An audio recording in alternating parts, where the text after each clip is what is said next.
Handicapper Steve here, handicapping the racing from Tampa Bay Downs here on Saturday. It is the 25th of March, 2023. Going to look at the ninth race from Tampa, but before I get on to that, remember to please follow me on Twitter at Horse Racing Kit 5 for more selections for race courses around the world.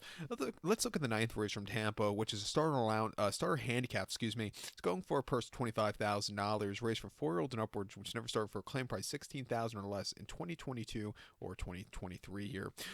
We have a field of 12 horses entered, but only 10 could go to the Tampa lawn, the turf course. The distance of ground here of 2,200 meters, or mile 3/8 on the Tampa Bay turf course. 2,200 meters, a mile 3/8 here in the Tampa turf test finale, I believe. And every winter they run these turf races that each trip the distances get longer, and I absolutely like it. I think there should be more of these kind of races in the country, and more with the longer trips. So it's a good idea. Surprisingly enough, I was supposed to be actually in Tampa this weekend, but something came at the last minute and came up, so I couldn't go. Supposed to go to Yankee game Thursday night, and supposed to head over here to Tampa today for the go to Tampa Bay Downs for the first time ever. But again, life got in the way. But with that being said, my top selection, I'm going to go with the 8-horse Fatima's Blessing, 8, 9, 10, 2 in the superfecta, 8, 9, 10, 2 super. Top selection, 8-horse Fatima's Blessing, 6-year-old gelding by Marshside.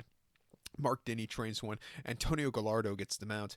The horse's most recent outing came the 8th of March at Tampa, mile 16th in a Star Lounge race, 25,000, and he finished third by 3 3/4 lengths that day. He made a quick turnaround from the previous race, and he just kind of, he stalked that day. He needs something more late, but I didn't think he ran half bad. He's going to go to a longer trip today. He's going to have to overcome a wide post drop, but I think he can really run a good effort. Two back here on the 25th of February at Tampa, mile 8th in a starter handicap, part of the series second leg. He finished fourth by half a length that day, and from wide poster, it was wide throughout, but he was gaining late. He really got the good fourth place finish there by that half length.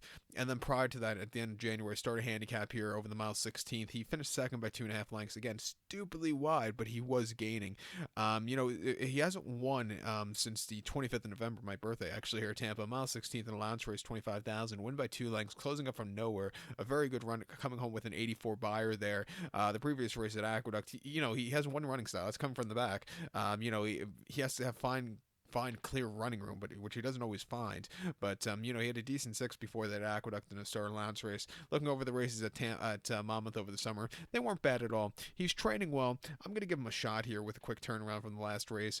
I think the 9-horse In for the Love is your second likeliest winner for Gerald Bennett and Sammy Camacho. Most recently in that third leg of the starter handicap series on the 25th of February over the mile and 8th, he won by a half a length that day. Again, he had a tracking trip. He was a little bit wide, but he got the job done, coming up in the nick of time. And then prior to that, on mile 16th and claiming 16 in early February, he won by a half length. Again, had a good trip from the inside, swung out wide late to get there. A very, very good run. He's run over the longer trip. He ran in this race last year where he won by 2 1/4 lengths quite nicely. Came back to win here right on closing day, going a mile and 8 very nicely by half a length. And then his races in the Mid-Atlantic weren't bad at all. Come back to this turf course, he has a live chance of winning. We'll definitely use him in the multis. And also the 10-horse Small Hope. He is getting some class relief from some of his races over the summer on the Mid-Atlantic region. Coming here today, another horse, I'll give a shot on the ticket. But to recount my selection for the 9th from Tampa, let's take the number 8-horse Fatima's Blessing. Give kudos to the 9-horse In for the Love and the 10-horse Small Hope. 8, 9, 10, 2 super, 8, 9, 10 in your multi-race. So good luck to all. Please follow me on Twitter at Horse Racing Kit 5. Good luck, everybody.